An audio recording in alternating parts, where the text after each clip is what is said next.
entertainment world and the comic book world have had a relationship dating back over 6 decades. But how does it all work? Look, up in the sky, it's a bird. It's a plane! It's Spider-Man! What magic does it take to get from 4-color paper to full-color film?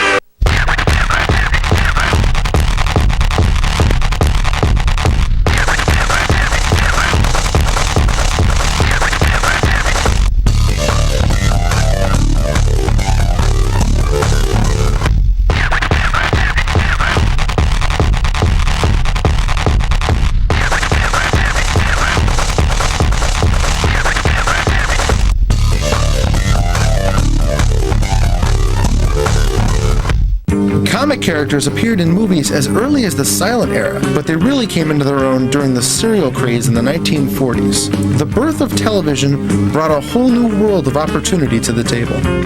This summer, movie makers are investing over $500 million to bring 2 popular comics to the big screen. I just want him. Mike Gold is a man who turned his own lifelong obsession with comic books into a career. In the late 1970s, he handled marketing for DC Comics just in time to see the creation of the first 2 Superman films starring Christopher Reeve. He returned to DC in the 1980s, serving as their senior editor during the launch of the very successful Batman movie franchise, as well as several television projects. What are you? I'm Batman. Hi there, and welcome to another edition of Person to Person. Today, our guest Mike Gold is the CEO of his own company, Arrogant Media, which handles a number of independent comic book characters, one of which is headed for a major motion picture deal. We'll talk more about that later, but first, let's welcome Mike Gold. Hi there, Mike. Hey, Matt. How you doing? Now, how would you say you first got associated with comic books? Well, essentially, I learned how to read from comic books. My sister used to use comics to babysit me. She was a big comics fan. I read her books as I got older. I read them in the newspapers. That got me interested in newspapers and into sort of a career in journalism. Went to journalism school, came out X number of years later. I was offered a job at DC Comics and I took it, merging my entire life into one little bundle. What would you say makes comic book characters appealing to TV and movie producers? In comics, you have 50, 60, 70 years worth of material to draw from for any of the major well-known characters. But after that, there's sort of this sense of wonder factor. We can do things on a page that would take years and years worth of CGI and planning and meetings to do in Hollywood. So we're a laboratory. We get to experiment, we get to change things, we get to evolve, we get to do character evolution that can never be done in a 2-hour movie. Really can't even be done in 5 seasons of a television show. Now, Mike, what would you say some of the most common problems are from translating something from the comic book pages to something on the silver screen? The main difficulty is that in comics we come out every month, we come out every week sometimes, and our characterization evolves in a linear fashion. You look at Spider-Man, for example. We start off with Peter Parker being in high school, and we follow him through college and through grad school, and now he's teaching himself. And we can do all this over the course of 20, 30, 40 years. You have 2 hours in a movie.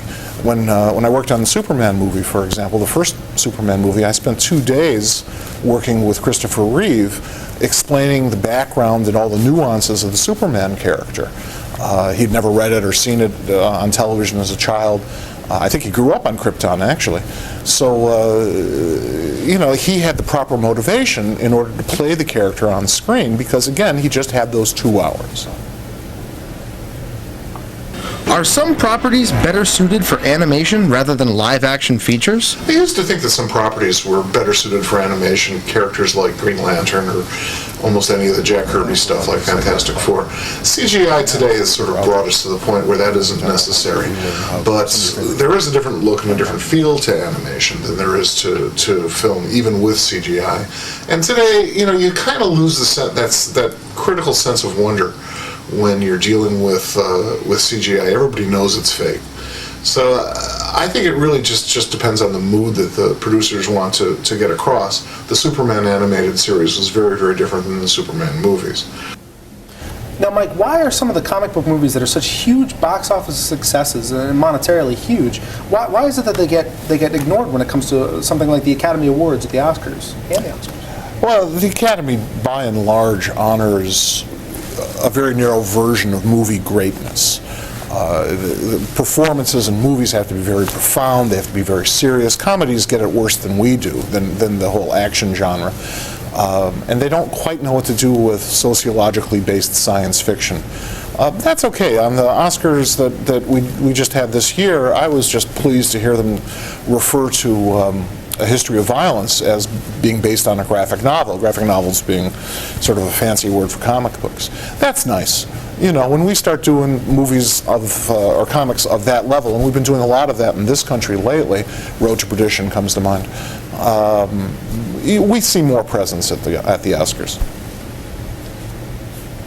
To crush your enemies. How important is casting in these projects? Well, like any movie, casting is absolutely critical. Sometimes it's very important to bring in a newcomer, somebody who nobody has seen before, because it lends a sense of mystery, it lends a sense of excitement. They've been very successful in doing that with Superman at almost every incarnation, every TV show, every movie.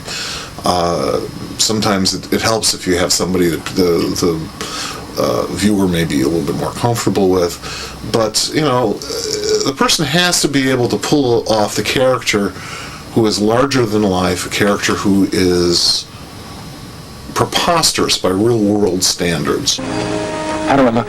Like a hood ornament. Now, Mike, today you run Arrogant Media, which is in charge of many different comic book properties. Could you tell us about some of these properties and possibly if they have a future in TV and movies?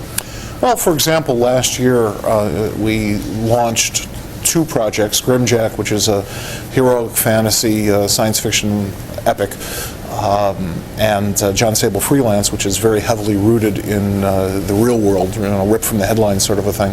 And I'm happy to say that both of them are in sort of final negotiations for motion pictures, which means that we've made it from the 10,000 to 1 against to the 20 to 1 against. But you know, that's not bad. You could actually have a movie made and not get released. So, you know, for 12 months in, so usually it takes 2-3 years. 12 months in, I'm very, very pleased with our progress of our last two projects. We're going to be launching a few more this year, and hopefully we'll see the same success.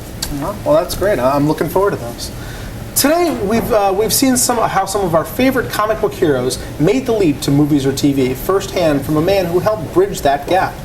We'd like to thank Mike Gold, CEO of Arrogant Media, from taking some time out and talking to us. And Mike, we wish you the best of luck on all of your future projects. Thank you, Matt. We'd also like to thank you for joining us for yet another edition of Person to Person. We hope you come back every week to see just who we've got in the room. Thank you, and good night. Did he get those wonderful